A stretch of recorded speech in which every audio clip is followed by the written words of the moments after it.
Now, I understand it is the award season, so a lot of you are asking the question. I'm going to answer that for you. Yes, Sydney Sweeney does wear jeans in this movie.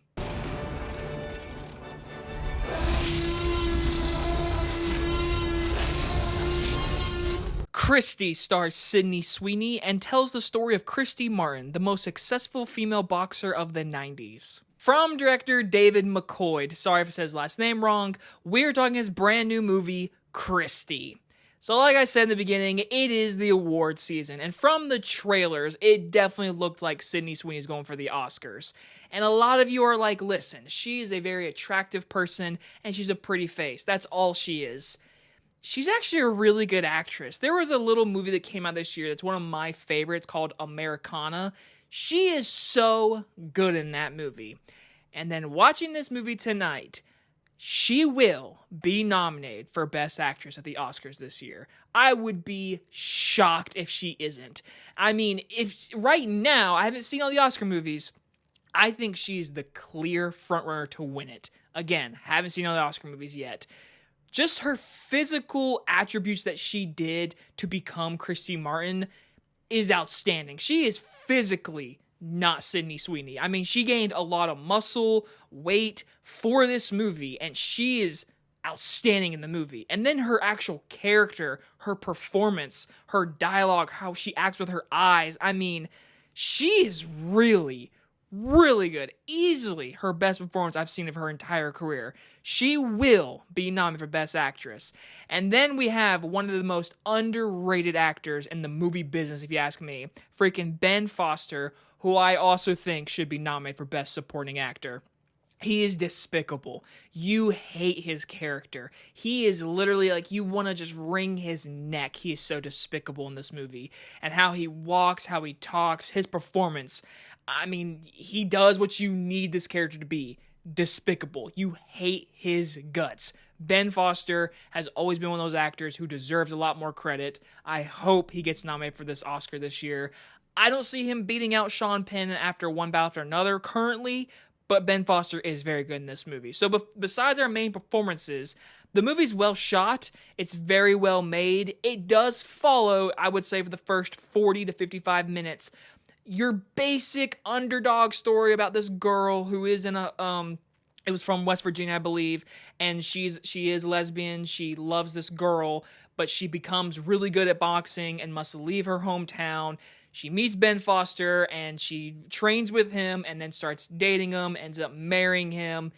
Physically and just verbally, he is not good for her, which leads to her a really dark down road, which I found really freaking interesting. But the boxing stuff and her career, again, it's based on a true story. So, like, I'm not going to be mad about the story.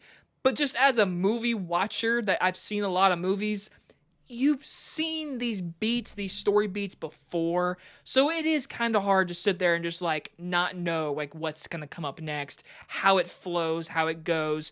But that's all due to just the performances and the direction that can make this very different, creative, or intriguing. And all that is in this movie. It's very well shot. It's very well acted. I enjoyed all the boxing scenes. And the very interesting fact, actually, this movie was filmed in Charlotte, North Carolina.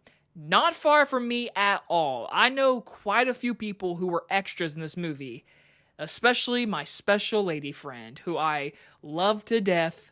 I did not see you in the movie. If you're watching this video, I am so sorry. Maybe it's one of those things where if I pause it and got all the wide shots, I might see you, but she was one of the crowd members. She got to go on set and see Sydney Sweeney. She said that the wig did not look great in person. But watching it, I mean, it was pretty done well. Now, getting more to my negatives, like I said, I would say a lot of it is like the cliched boxing, underdog, sports story movie. But again, I found a lot of the impactful moments between Ben Foster and her to be way more intriguing.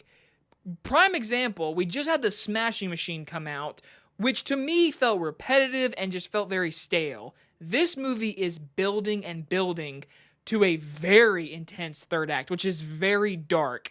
And I would say the tone is very shifty, but I liked it. But I will say the third act is really dark. and it's interesting, and it gets bloody. That's all I can say without spoiling it. I did not expect that, and I was like, wow. And then once the movie ends and wraps everything up, it is an overall interesting story to maybe go back and look at, see like maybe like what actually happened, because again, it is a movie, so they have to blow things up a little bit. But like, I found her story intriguing. Again, it is cliched in like the boxing ways, but again, it's based on a true story, so it's hard to really critique that, you know what I mean? And then I'll say this, maybe some of the pacing, maybe it's like 15 minutes too long. There's just a few moments in the movie where like high energy montage and then it slows down. So just some pacing issues. But overall, Sydney Sweeney is the reason to see this movie. She is giving an Oscar-winning nominee performance. Either way, she is going to get a lot of award recognition for this movie. I hope Ben Foster does. I think the movie overall is a very solid movie, very good. I would definitely watch it again. But I will say this, to any of you out there that hates blue jeans of Sydney Sweeney, she wears them. I'm going to give Christy an A-. And I'm a little bitter about this movie because I could have been an extra with my special lady friend. I could have went with her, but I was busy the day they were filming, and I could have seen Sydney Sweeney up in person, whatever. But you know what? Good for my friend. Unfortunately, I did not see your close-up that they said they filmed. I'm sorry. Anyway, guys, you guys enjoyed this movie review. I'll see you guys on the next one. Bye, everybody.